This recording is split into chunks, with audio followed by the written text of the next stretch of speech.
ক্যারিবীয় দ্বীপপুঞ্জে এসে মাহমুদুল্লাহ রিয়াদকে দিকভুল করলেন। বাংলাদেশ দলের strength and conditioning coach Nathan Kelly রিয়াদকে সঠিক রাস্তা দেখিয়ে দিলেন। রিয়াদ হয়তো দক্ষিণ আফ্রিকার বিপক্ষে জিততে না পারার যন্ত্রণা এখনও মাথা থেকে সরাতেই পারেননি।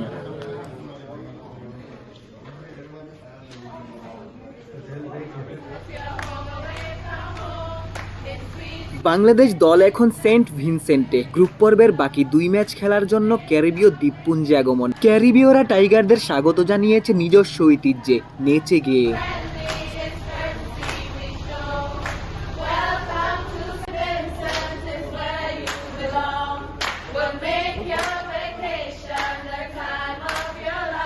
তাসকিন, শরীফুল, রিশাদ, মুস্তাফিজ, বাংলাদেশ দলের গোটা বোলিং ডিপার্টমেন্ট একই সাথে গাড়ি থেকে নেমেছেন। বাংলাদেশ দলের জন্য এখনো পর্যন্ত তাসকিন, রিশাদরাই জ্বলে উঠেছেন। ওয়েস্ট ইন্ডিজেও বোলারদের কাঁধেই বাড়তি দায়িত্ব।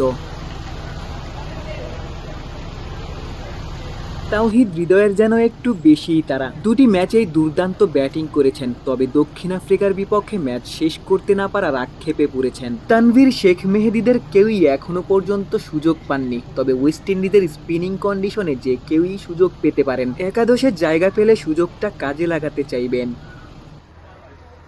চন্ডিকা হাথুরু সিংহেকে নিয়ে সমালোচনা থাকতে পারে, তবে রিশাদের এমন পারফরমেন্সের জন্য হাথুরুকে কৃতিত্ব দিতেই হবে। বিশ্বকাপে এখনো পর্যন্ত হাথুরুর কোচিং প্যানেল কৃতিত্বের দাবিদার। সেন্ট ভিনসেন্টে নেমেই কোচিং প্যানেলের সদস্যরা যেমন একে অন্যের কাজে সহায়তা করছেন, ঠিক তেমনি পরস্পর কাঁধে কাঁধ মিলিয়ে বাংলাদেশ দলকে পরবর্তী রাউন্ডে যেতে সহায়তা করবেন।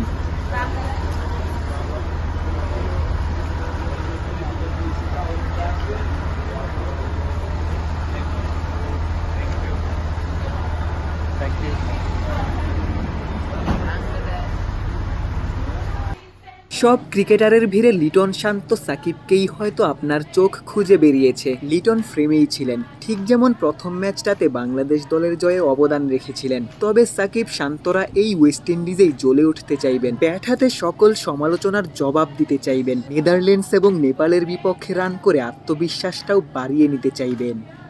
গোলাম সারোয়ার, ক্রিকেট 97।